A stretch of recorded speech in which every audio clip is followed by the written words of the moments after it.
The court hereby finds all the accused guilty beyond reasonable doubt of the crime of rape with homicide. Nakasaad sa medical legal report na ang katawan ni Eileen ay may sapat na similya para punan ang isang lata ng sardinas na nagpapahiwatig na siya ay ginawa ng ilang lalaki.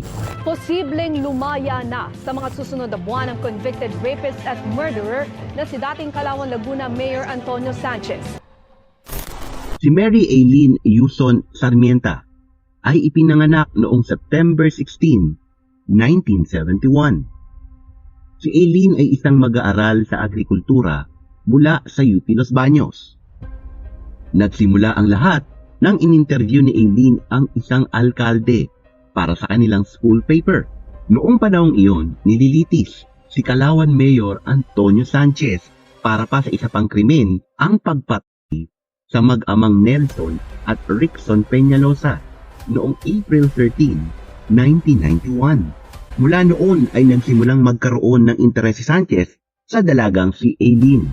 Sa panayam ng Crime Classics ng TV5, sinabi ni Police Inspector Rizalde Garcia na itinalaga sa kaso na posibleng matagal nang ini-stalk si Eileen ng mga tauhan ni Sanchez. Ito ay naayon sa mga alaala ng mga star witness na sina Aurelio Centeno at Vicencio Malabanan na nakibahagi sa pagdukot ngunit hindi sa at sa mga biktima. Sa kanilang testimonya, sinabi ng dalawang lalaki na pinaghahandaan na ito ng grupo ng mga lalaking responsable sa krimen simula noong umaga ng July 28, 1993. Ang mga lalaking ito ay sina PNP Calauan Deputy Chief George Medialdea, ang magkapatid na Luis Corcolon at Rogelio Boy Corcolon, isang Zolio Ama, Baldwin Brio at Pepito Kawit. Matapos sunduin ang mga miyembro ng kanilang gang mula sa buong Laguna gamit ang isang ambulansya, tumuloy ang grupo sa Los Baños kung saan isiniwalat ni Luis ang totoong agenda ng gabi. Ito ay ang pagkuha sa isang regalo para sa alkalde. Isang dalagang babae na di umano'y napakaganda.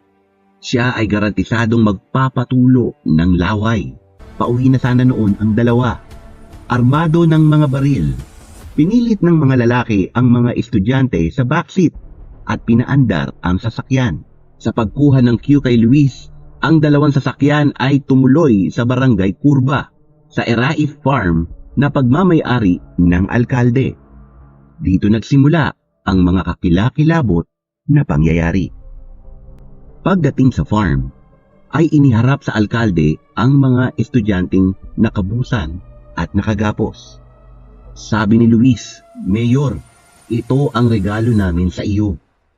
Ang babaeng matagal mo nang hinahanap-hanap." Dinala si Eileen sa silid ng alkalde kung saan siya ay inabuso ng ilang oras. Sa labas, para magpalipas ng oras, si Alan ay pisikal na nila Luis, Boy, Ama at Medialdea. Sumama na rin si Kawit at iba pang mga lalaki sa kay Alan.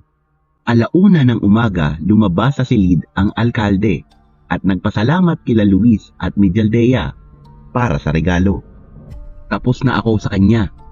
Sa inyo na siya," sabi ng alkalde ayon sa pag-alaala ng witness. Isinakay sina Eileen at Alan sa sasakyan. Hindi nagtagal ay huminto ang van at nakita ni Centeno na kinakalagkad ni Kawit ang isang duguang Alan.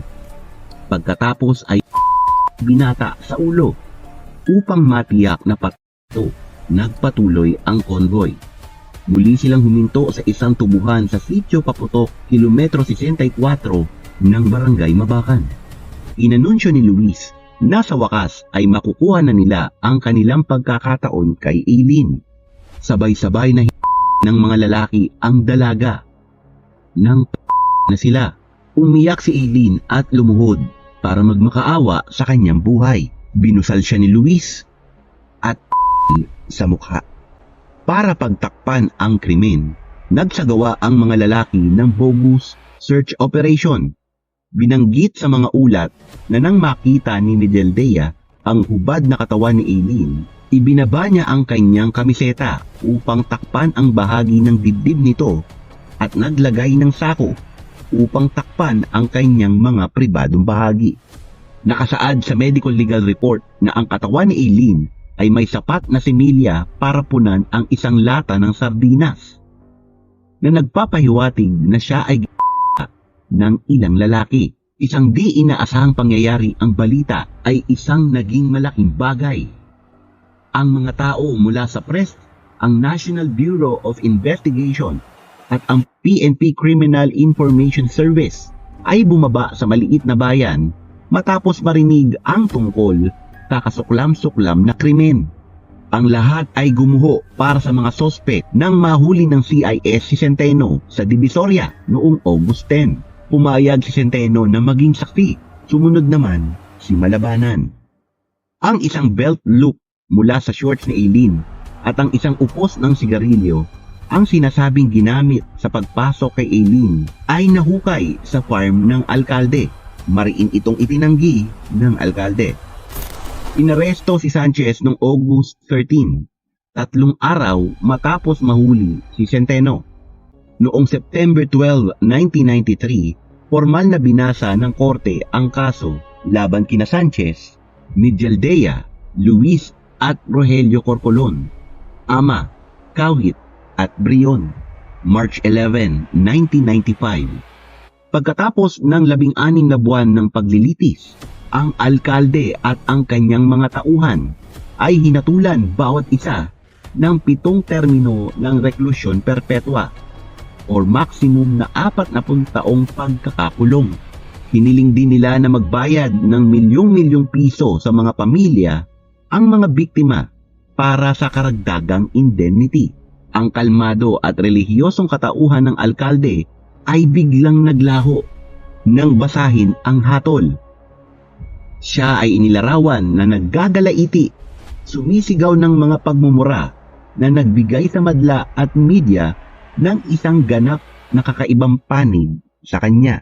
Makalipas ang 1 taon, hinatulan din si Sanchez at 3 iba pa, kabilang si Luis Corcolon sa kaso ni Peñalosa. Ang mga desisyon para sa 2 kaso ng pagpatay ay pinagtibay sa Korte Suprema noong 1999. Sa kabuuan, si Sanchez ay dapat magsilbi ng 9 na reklusyon perpetua na sintensya. Makalipas ang ilang taon, iginigiit pa rin ni Sanchez ang kanyang pagiging inosente. Sabi ng alkalde, and I quote, "Wala naman akong involvement dyan. Yan naman ay love triangle. Itinapon lang sa Kalawan tapos ikinarga sa akin.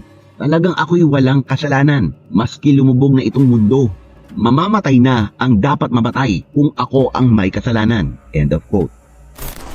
Noong 2019 ay nasa headlines na naman si Sanchez. May mga kumakalat na chismis sa social media na talagang nakalaya na ang dating alkalde. Pinayagan ng New Bilibid Prison ang mga mamamahayag na kuna ng litrato si Sanchez na nakasuot ng full orange.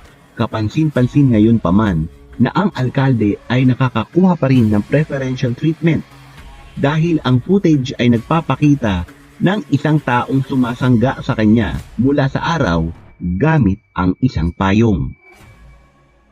Hanggang ngayon, sinabi ng mga pamilya nila Eileen at Alan na wala pa silang natatanggap na kahit 1 sentimo ng indemnity mula sa alkalde at sa kanyang mga tauhan. Isang mensahe mula sa ina ni Eileen, and I quote, "To tell you the truth, I wasn't able to sleep last night. Everything came back to me. The pain, the struggle, bringing back our lives together. Bumalik ulit lahat yun. I am really sorry that I am crying." End of quote. So ngayon, alam mo na ha,